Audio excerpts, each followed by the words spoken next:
ఈరోజు ఆదివాసీల భవిష్యత్తు ఇండియా బ్లాక్ మీద ఆధారపడి ఉంది. ఈ 10 ఏళ్లలో ఏం చేశాడు మోడీ? అభివృద్ధి అన్నాడు 2014లో, అడ్రస్ లేకుండా పోయింది అభివృద్ధి.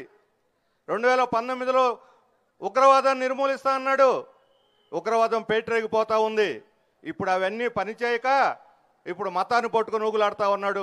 హిందువులు, ముస్లింలు, క్రైస్తవులు అంటూ మత విభజన చేసి దేశాన్ని చీల్చి బలహీనపరిచి మన దేశాన్ని అంతర్జాతీయంగా అప్రతిష్ట పాలు చేయడానికి, ఈ దేశాన్ని విధ్వంసం చేయడానికి మోడీ నడుం కట్టాడు. అలాంటి వాళ్ళకు కానీ మనం అధికారం అప్పచెబితే ఇక ఈ రాష్ట్రమే కాదు, ఈ అరకు నియోజకవర్గమే కాదు, నామ రూపాలు లేకుండా పోతుంది. ప్రపంచంలో తలెత్తుకునే విధంగా మన దేశం తయారవుతుంది. అంతేకాదు ఈరోజు బీజేపీ అభ్యర్థిగా మన ముందుకు వచ్చారు. ఇక్కడ అరకు వ్యాలీని ఆర్ఎస్ఎస్ వాళ్ళు ఇక్కడ తిష్ట వేసి గిరిజన ప్రజల్లో మత విద్వేషాలు రగల్చి మరో మణిపూర్ కింద దీన్ని మార్చాలని చూస్తున్నారు. ఈ కుట్ర ఎదుర్కొని తీరాలి. అందరం ఒక్కటే, బాయి బాయి ఆదివాసీలు మీరు చేల్చలేరు అని చెప్పని పాఠం నేర్పించాలి. ఇక్కడ బీజేపీకి తరిమి కొట్టాలి. ఇక్కడ అభ్యర్థికి ఇక్కడ అడుగు పెట్టే అవకాశం లేకుండా చేయాలి. బీజేపీ అభ్యర్థి కొత్తపల్లి గీత గారు, ఆమె గీత దాటింది అవినీతిలో. ప్రజలు చీకొడుతున్నా వచ్చి ఇక్కడే వచ్చి నేను తెచ్చ వేస్తానని చెప్పి చెబుతా ఉంది. అబద్ధాలు చెబుతా ఉన్నారు, అబద్ధ ప్రకటనలు చేస్తున్నారు. కులం మార్చేశారు. ఈ బ్యాంకులకి వచ్చినటువంటి ఎన్నో డిఫాల్ట్ కేసులు అన్నీ ఎదుర్కొంటూ ఇట్లాంటి వాళ్ళకి దేశం అప్పచెప్పేది. బీజేపీ వాళ్ళు వచ్చిన ఈ గత 5 ఏళ్లలో రెండోసారి వచ్చిన తర్వాత వేల కోట్ల రూపాయలు ఎన్నికల బాండ్ల పేరుతోటి దిగమింగేశారు. అవినీతి డబ్బునంతా దిగమింగేశారు. సుప్రీంకోర్టు మొట్టికాయలు వేసినా సరే ఈరోజు ఆ వేల కోట్ల రూపాయలు ఇవ్వటం మరి తిరిగి ప్రజలకు ఇవ్వటానికి నిరాకరిస్తూ ఉంది. చరిత్రలోనే అత్యంత పెద్ద కుంభకోణం ఈ ఎన్నికల బాండ్లు తీసుకొని ప్రజల యొక్క ప్రయోజనాలన్నీ పణంగా పెడుతున్నారు. మన గిరిజనుల హక్కుల్ని పణంగా పెడుతున్నారు. ఇలాంటి అవినీతికర బీజేపీ పరిపాలించే హక్కు లేదు. అందుకనే వాళ్ళు పెట్టిన అభ్యర్థులందరూ అవినీతి పరులే. పెద్ద పెద్ద కోటీశ్వర్లకు టికెట్లు ఇచ్చారు. ప్రజలకు సేవ చేసేవాళ్ళకి కాదు, ప్రజలకు నమ్రతగా ఉండేవాళ్ళకి కాదు. డబ్బులుంటే చాలు ఓట్లు కొనుక్కొని గెలవచ్చు అనుకొని వచ్చేటువంటి వాళ్ళకి సీట్లు ఇచ్చారు. ఇలాంటి వాళ్ళని గెలిపిస్తే అరకు పార్లమెంటరీ నియోజకవర్గమే అడ్రస్ లేకుండా పోతుంది. అందుకని ఇక్కడ మన హక్కులను కాపాడుకోవడానికి బీజేపీని ఇంటికి సాగనంపాలి. బీజేపీకి మద్దతు ఇస్తూ ముందుకు వచ్చిన తెలుగుదేశం వాళ్ళు చెప్పాలి బీజేపీ ఎందుకు పెట్టుకున్నారో. రాష్ట్రాభివృద్ధి కోసమే అన్నాడు చంద్రబాబు నాయుడు గారు. ఈ రాష్ట్రానికి ఏం చేసింది బీజేపీ?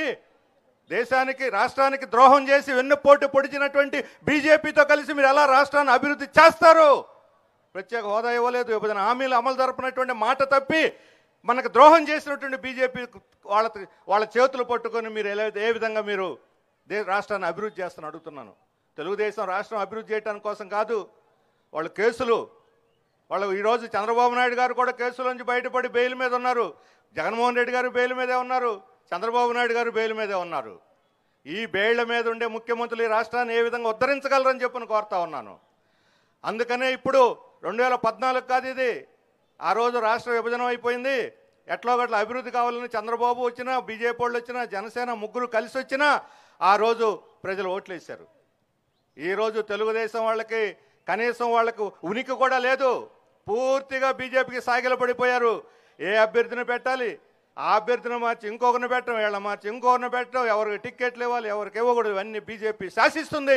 చంద్రబాబు నాయుడు రాస్తాడు.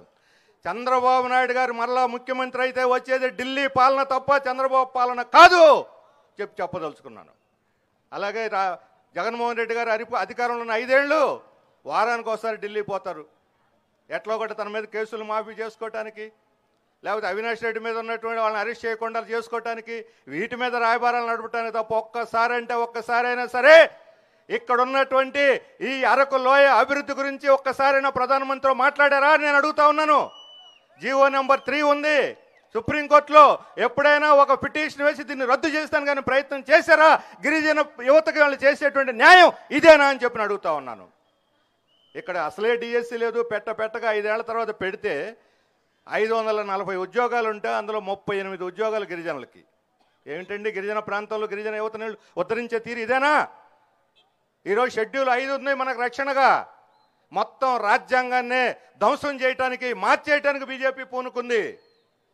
రాజ్యాంగమే పోతే షెడ్యూల్ 5 ఎక్కడ, 1 of 70 ఎక్కడ, పెసా చట్టం ఎక్కడ, లేకపోతే గ్రామీణ పంచాయతీ పరిపాలన ఎక్కడ? ఈరోజు పంచాయతీలో తీర్మానాలు లేకుండానే, గ్రామ సభలు లేకుండానే, ప్రసాద్ చట్టం లేకుండానే మన భూములన్నీ అదానికి అప్పచెప్పేస్తా ఉన్నారు ఐడల్ ప్రాజెక్టుల పేరుతోటి. రేపు రాజ్యాంగమే లేకుండా పోతే, ఈ మాత్రం హక్కు కూడా లేకపోతే, రిజర్వేషన్లు కూడా లేకపోతే చదువుకున్న వాళ్ళకి ఉద్యోగాలు ఎక్కడ? వాళ్ళు చెబుతున్నారు ముస్లింలకు రిజర్వేషన్లు తీసేస్తాం మేము వస్తే అని. ఈరోజు ముస్లింలకు తీసేస్తారు, రేపు పొద్దున ఆదివాసులకు తీసేస్తారు, ఆ తర్వాత దళితులకు తీసేస్తారు, ఆ తర్వాత మహిళలకు తీసేస్తారు, ఆ తర్వాత వికలాంగులకు తీసేస్తారు. ఎవరికి రిజర్వేషన్లు అనే ఒక సామాజిక న్యాయమే లేకుండా మనల్ని అట్టడుగున అణగదొక్కి పారేసేటువంటి దానికి ఈరోజు మనువాదం పేరుతోటి బీజేపీ ముందుకు వస్తుంది. ఇలాంటి మనువాదం కావాలా? అంబేద్కర్ రాసినటువంటి రాజ్యాంగాన్ని కాపాడుకోవాలా? మనం తేల్చుకోవాల్సిన అవసరం ఉన్నది.